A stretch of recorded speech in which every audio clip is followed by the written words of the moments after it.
Hello, everybody. Welcome into Talking Fitchburg on this Wednesday, May 5th, 2021. I hope you had a wonderful day out there. Glad you're tuning in tonight for another edition of TF. And we've got a special TF for you today.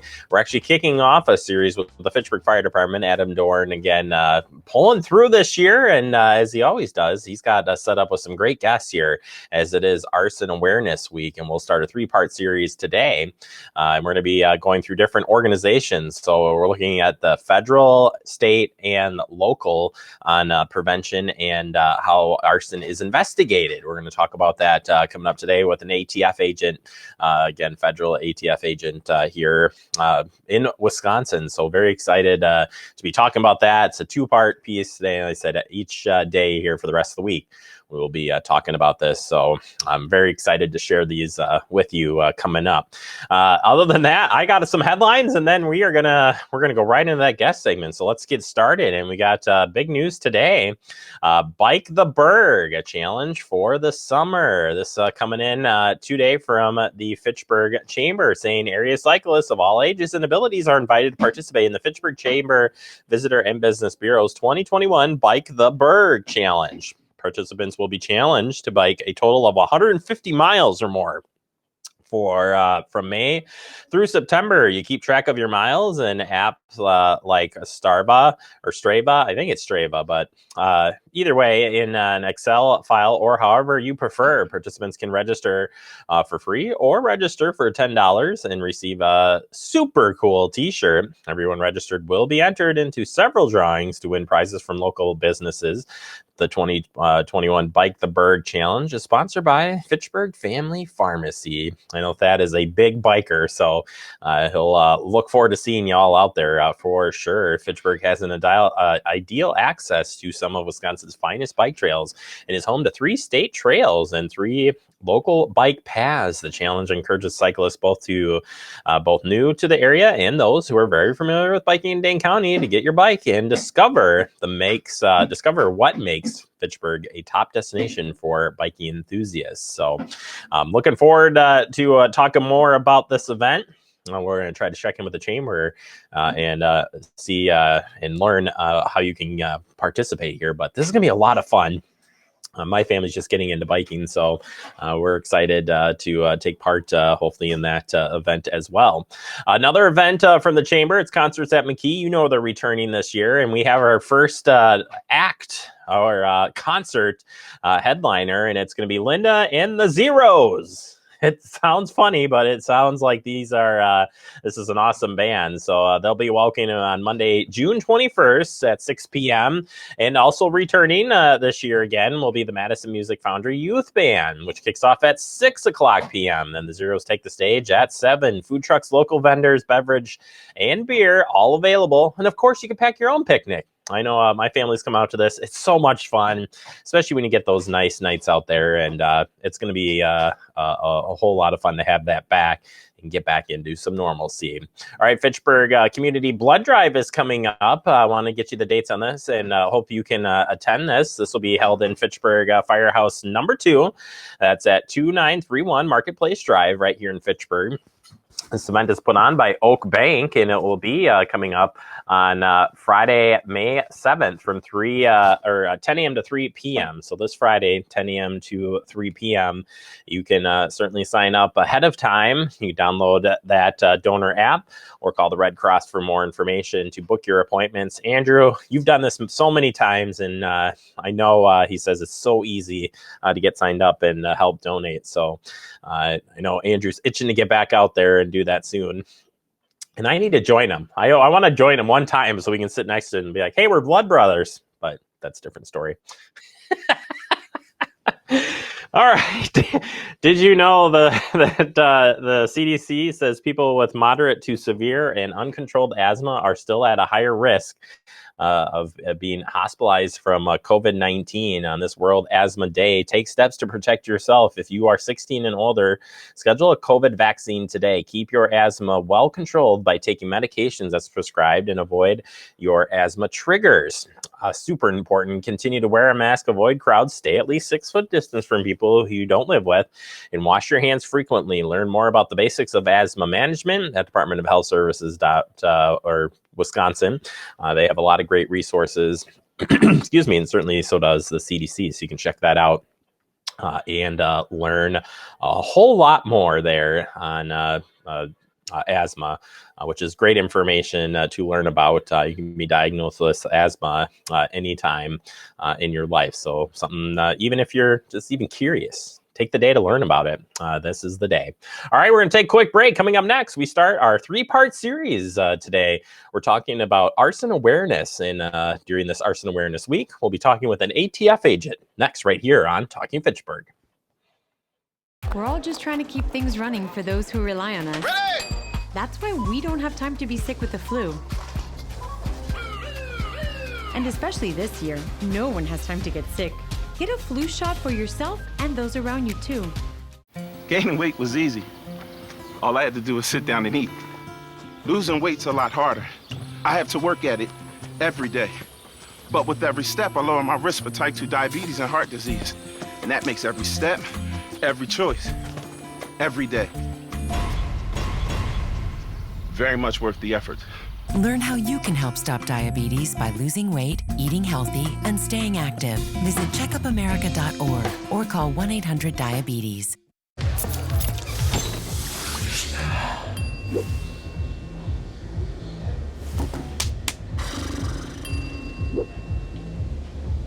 If you need to do something to feel okay to drive, you're not okay to drive. Don't drive buzzed.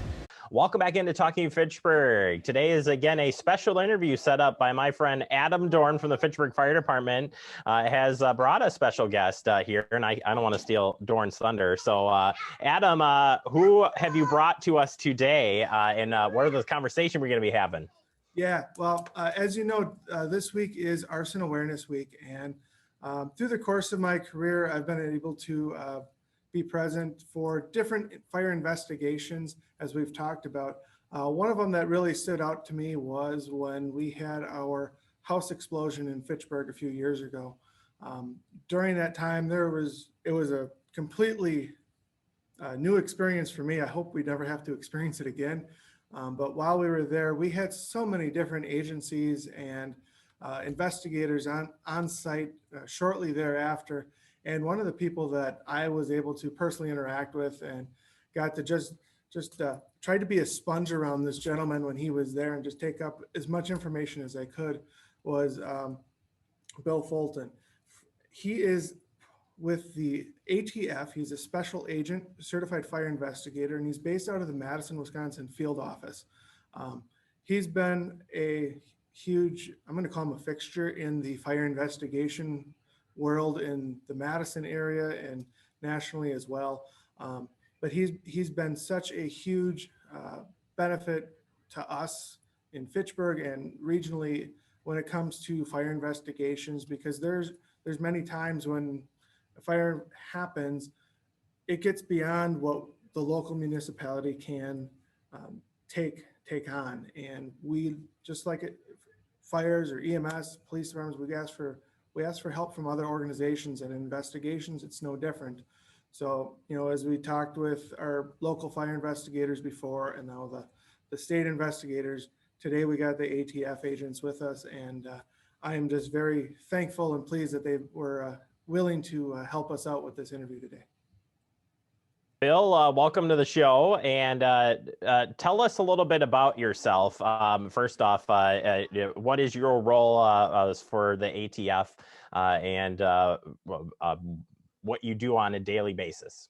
Sure. Yeah. Thanks again for having us. We really appreciate it, Adam. That was an incredible introduction. I hope I can live up to that. So I do remember meeting Adam at that scene itself. It was a tremendous house explosion and an incident, not only for us as an agency as ATF, but clearly, for Fitchburg as well. But I mean, ATF is a federal agency. We are the federal agency that investigates arson and explosive cases across the country. I am a certified fire investigator, which means that I'm a special agent, but on top of my special agent duties, I also specialize in conducting fire investigations, post-blast investigations as well. So basically how a fire starts, and then who is potentially responsible for potentially starting that incident. I mean, as you know, Fires are difficult scenes to investigate, and it could clearly be an accident, or it could actually be a crime. So when ATF comes and shows up at a scene, it doesn't mean that there are firearms involved or it's a major incident. It could be a simple house explosion or a simple residential type fire. But as far as ATF and being a certified fire investigator, we go through a 2-year long program. It's equivalent to a master's degree, where we conduct 100 origin and cause investigations. We author 80 origin and cause reports. We do a lot of online training. We do a lot of in-person training. We attend 5 graduate classes through Oklahoma State University, as well as author a research project, a significant research project. And all that at the 2 years, we're mentored by a senior CFI with our agency. So it's a very extensive program. And we're also certified with the International Association of Arson Investigators as CFIs. So I've been in the Madison field office for 12 years. Joined ATF in 2009. Prior to being a special agent with ATF, I was a local fire marshal in Virginia, where I was with that department for about 10 years, left as a lieutenant, riding a fire truck. But I spent most of my career with Henrico Fire in Virginia, on the front lines in the fire service. Well, that is a impressive and a lot of training going into that. And I'm suspecting that when we call in the ATF to investigate fires, what is that threshold? So why would a fire department, police department, or other organization want to call you in on these cases? Sure. There are a couple of different levels. In order for a federal arson case to be prosecuted federally, it has to affect interstate commerce. So commercial buildings, rental properties, sometimes houses of worship, like arson awareness this week in types of civil unrest. We get involved in cases like that. Anytime anyone's using any bombs or fire bombs, like Molotov cocktails, anything that affects commercial businesses, we can prosecute those cases federally. Doesn't mean that we can't come to a normal residential fire. Anytime the state and locals ask for our help, we respond. We don't, I work very closely with the Wisconsin State Fire Marshal's office. So there's a thing in the fire service called the chain of command, and we don't like jumping that chain of command. So if Adam in a local fire department needs assistance, I'll let the state fire marshal's office know that a local department has called and requested my assistance, and essentially welcome them to respond with us. We don't typically jump the state fire marshals at all. We're very close partners with our state partners there. And Dorn, as we're talking about this and calling in, I guess for people who aren't familiar, and we've got to explore this in the past, but we do have fire investigators. But where is that threshold on the fire side of your guys' ability to process a scene and then decide that we need to bring in somebody like the ATF to help out? Yeah, great question, Jeremy. A lot of times our threshold, the automatic ones, are as if there's death, either to a civilian or a firefighter. That's an automatic call to the state fire marshal's office. Outside of that, if it's a great amount of structure or property that loss, sometimes people may call if it's let's just say $1 million or more. I mean, that's just a random number I'm picking right now. But if it's a large value, we'll call in the state's fire marshal's office to assist us. A lot of times when it comes to collecting evidence, we understand the steps to collect evidence, but that's not something that we are proficient with. And so we will ask the police department to help us with that. And if it's above even their scope, or what they're comfortable with, they will request as well. And a lot of times, I want to say 90% of the time when we request assistance, because the State Fire Marshal's Office and the ATF is more of a law enforcement organization, we go through our police department to make those requests. just because it works a little bit easier for us. It's one contact that we have to make locally, and now the police department can take care of the rest of that contact for us. It just frees us up to keep the scene integrity going for us. On prevention of arson, and you may think, well, that's kind of a loaded question. Like, what do you do? But it actually comes back down to the basics of smoke alarms, keeping your house clean, protecting vacant houses. But what other tips would you provide here for arson prevention? I mean, like you said, Jeremy, it's a lot of the basic stuff. Some of the first things that come into mind, if you own a property, keep your property clean. Don't let a bunch of stuff just pile up, because people with curious minds tend to do different things, and that's one of the reasons that things like this happen. So keep your property clean. Know who's around your property. Know who should be there, who shouldn't be there. Encourage your tenants, if you own an apartment building or different properties, encourage them to make those calls if they see something, say something about it. Those are some of the real basic things to do. But other than that, like you said, make sure you have the smoke detectors, make sure your fire alarm systems are working, make sure your monitoring systems are working. When you own a building, a commercial building, make sure those are all kept up to date, because all of those things provide an early detection, or at least, as Bill was saying earlier, if you have video systems and alarm systems, those are all different aspects that we can use to help determine the time of an incident, when it started, that kind of stuff. Make sure they're working. It's like taking the smoke detector battery out of the smoke detector in your home. It doesn't do you any good if it doesn't work. So make sure they're working, make sure people know who should or shouldn't be around, that kind of stuff. You could be spreading the coronavirus without realizing you have it. So follow guidance from authorities where you live and do your part. It's important to limit in-person interaction with anyone outside of your immediate household, but phone and video chat are safe ways to connect. It's also important to limit any social gathering. This advice applies to people of any age, including teens and younger adults. Visit coronavirus.gov for the latest information. We're all just trying to keep things running for those who rely on us. That's why we don't have time to be sick with the flu. And especially this year, no one has time to get sick. Get a flu shot for yourself and those around you too. It takes all of us to slow the spread of the coronavirus. So follow guidance from authorities where you live and stay home unless absolutely necessary. Use a delivery service for essential items like food and medicine. If you must make essential trips, stay 6 feet apart from other people.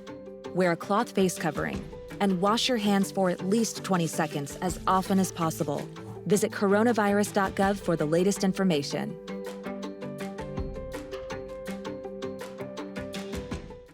Bill, talk about the resources and the folks that you can bring in to these investigations, because when I think of ATF, I do think of a lot of resources that you can bring into these investigations.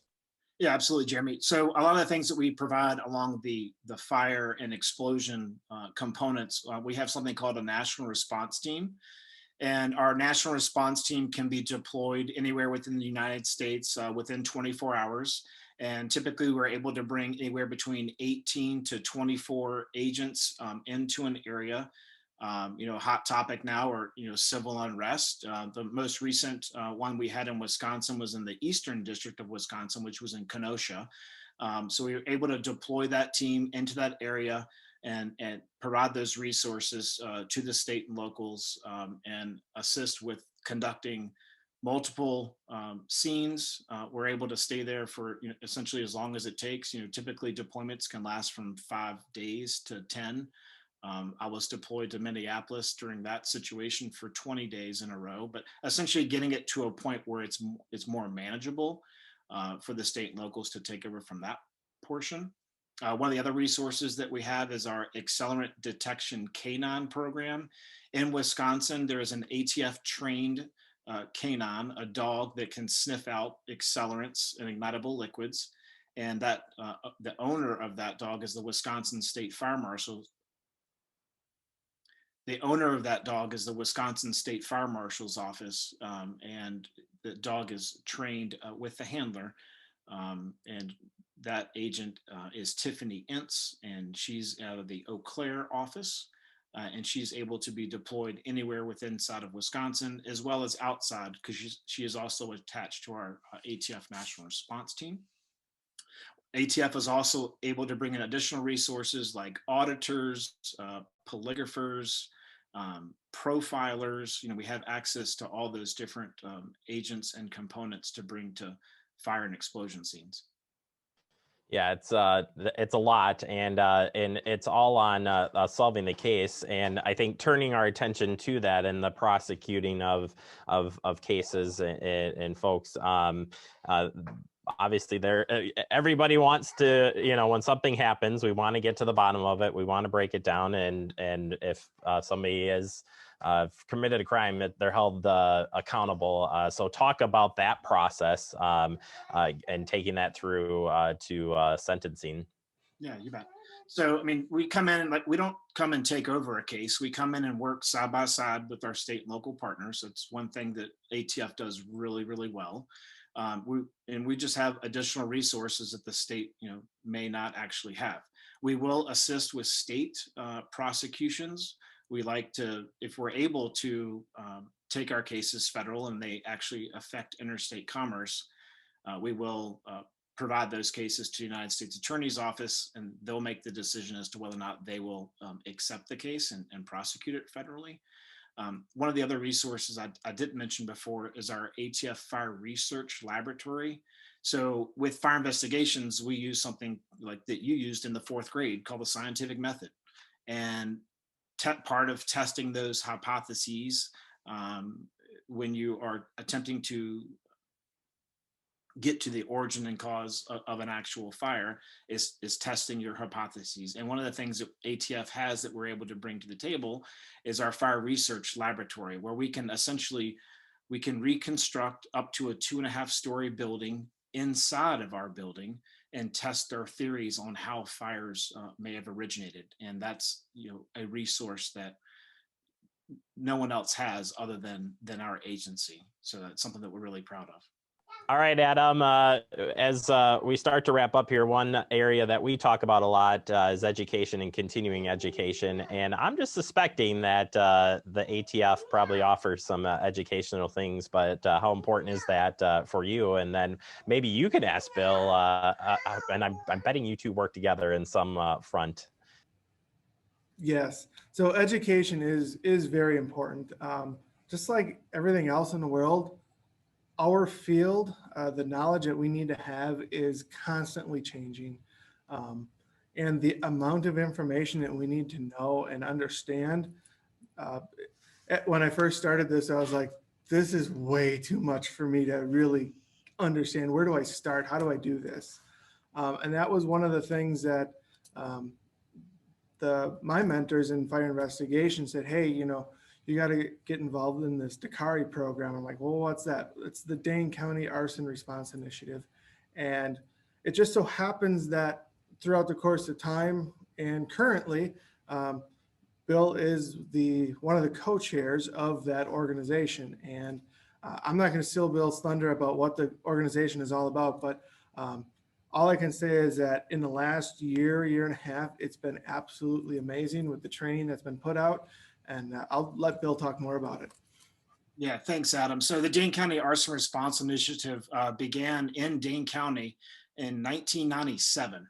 And so it's been around for a long time. It's been primarily supported financially through the Dane County Fire Chiefs Association, which are the 28 different departments that make up the Dane County Fire Chiefs Association. So they financially support it.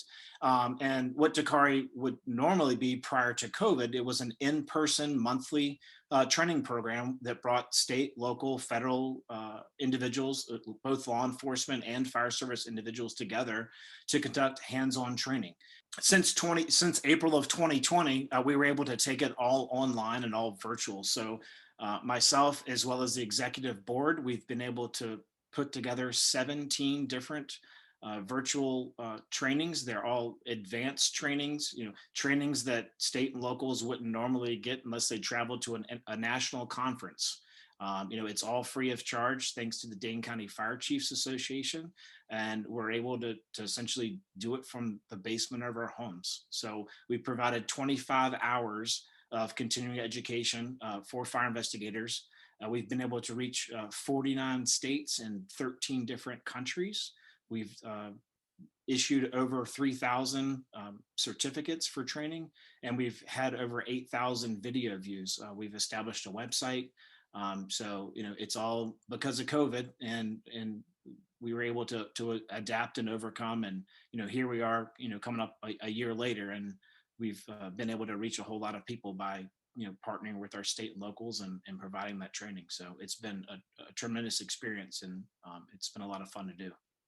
Yeah, Bill, I appreciate you sharing that. And, education on and I suspect in this area alone, is always, there's always things that are changing, and the technology and, the way you investigate probably gets a little bit easier, yet a little bit harder. So you got to keep doing that, and sharing ideas is awesome. Bill, thank you so much for taking the time out today. Adam, thanks for setting this up. Appreciate it. It's been so much fun to have great guests like you, Bill. And thank you for everything that you do day in and day out. We certainly appreciate that here in Fitchburg, and of course across Wisconsin and Midwest. So appreciate your time. Adam, we'll talk soon. And Bill, you have an open invitation to come back and visit us anytime here on Talking Fitchburg. All right. Thanks, Jeremy. Thanks, Adam. I really appreciate it. Absolutely. All right. Thank you, Bill. Thanks, Jeremy. Thank you. We'll take a quick break. More to come. You're watching Talking Fitchburg. See on page 4 that the projections need to be flood next Thursday. Seriously? Thursday? Can't do that. This is really inconvenient. I have yoga that day. I have no time for this. So I can't do Thursday, but I can do Friday. Disasters don't plan ahead. You can. Talk to your loved ones about how you're going to be ready in an emergency. Don't wait. Communicate.